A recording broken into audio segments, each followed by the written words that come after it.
think what you're supposed to push the red button. Yeah, I got pressed.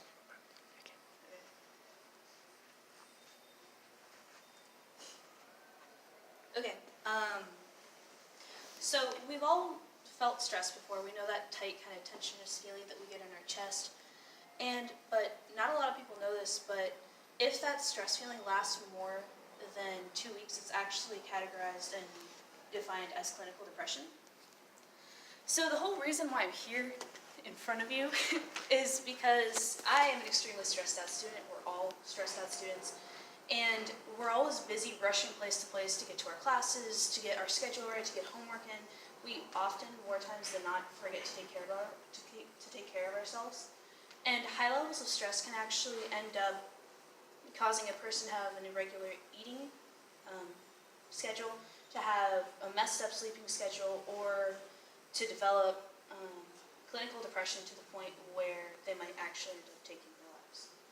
So my 3 main points are lesser levels of lesser levels of stress are easier to cope with and they normally fade with time. And then there's clinical depression, which actually leads to problems in people's relationships. And then severe depression that can lead to students coping in unhealthy ways. So when stress is at a minimal level, it's pretty easy to get over and you don't freak out too much about it and it fades in like a day or two. But according to the Mayo Clinic, chronic stressful life situations can increase the risk of developing depression if you aren't coping with stress the right way.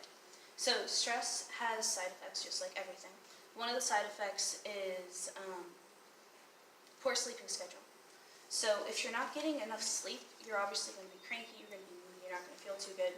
And according to Stephen T. Sinatra, too much stress over time can exhaust you, accelerate the aging process, and result in memory loss. So, in short, your memory just wanders and you can't focus as much as you used to. Also, like I mentioned a little bit earlier, you get more emotional if you don't have enough sleep. And according to David Mead, in his article, Here's How Lack of Sleep Messes with Your Emotions, he talks about how it's hard to focus and such. Okay.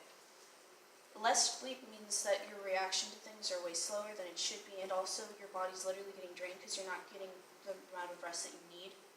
Stress can also give you an irregular eating habits, so you either eat too much or eat too less, and if the stress is extreme enough, then it means that your appetite is just gone. And I personally have struggled with this problem because I'll get super stressed out and then my will to eat is gone. And then stress can also affect your body's ability to digest food, where I've also had this problem where I'll try eating and I cannot for life keep it down because stress is great. So, as I mentioned earlier, if stress lasts longer than 2 weeks, it's categorized as clinical depression. Clinical depression can end up affecting people on multiple levels when it comes to their personal relationships. One of the relationships it really affects is their family relationship, where the person starts to just be enclosed, they don't want to talk to anybody about anything, and that makes the relationship between them and their family suffer. Also, it affects romantic relationships where you just won't communicate whatsoever with your partner, and your partner gets hurt, they get frustrated, and this can eventually actually end up breaking relationships. And if that happens, the person is feeling stressed, gets more pressure, and they feel horrible about it. Also, it affects friendships because being around someone who's constantly stressed or depressed is very wearing, and they start to feel depressed. My second main point is clinical depression. Oops, already did that one. Alright, so now that we know the external ways that stress affects a person, it's important to know the internal ways. Okay, so, alright, stress can lead a person to feel depressed, and sometimes when someone's depressed, they tend to cope with it in not the best ways. And individuals that start to feel really stressed out and really depressed, they start to look at self-destructive behaviors. And sadly, students in particular tend to turn to alcohol, tend to turn to smoking, or even physical harm. I personally have actually developed bad coping mechanisms where when I was younger, I would turn to physical harm. because I didn't know how to deal with it. And I let it just build up until it would explode, and these explosions looked like panic attacks, breakdowns, and I didn't know how to reach out for help. Then severe stress and clinical depression can make a person feel like they're super overwhelmed, like they don't know where to turn to or who to go to for help. And sadly, more times than not, people tend to go to suicide because they don't think there's any way out of it. But it's important to know that there is a way out of it, which took me a very long time to figure out. But there are sources, and even just like reaching out to strangers and just bleeding on them can help you a lot versus just holding it in. And the two best ways, according to Elizabeth Scott, for dealing with stress are organization and exercise. Organization mostly because if you live in a place that isn't cluttered, your mind's going to be a lot clearer. And also, exercising is relatively easy to work into your schedule, and it gets rid of a lot of that negative tension.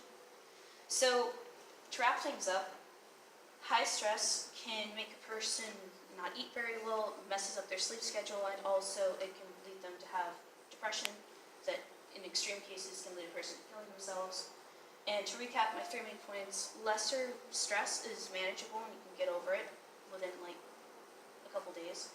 And then clinical depression affects relationships more times than not. And then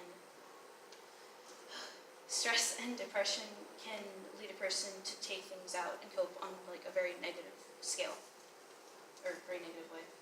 And so with finals being here, you don't have to feel like you're overwhelmed, you don't have to feel alone, you don't have to feel super suppressed. So there's a lot of sources here at school. I mean, there's puppies. And yeah, mental health is something that people overlook more times than they should. And it's very important to notice the signs that your body's giving you and to take steps to make yourself better. Ta-da!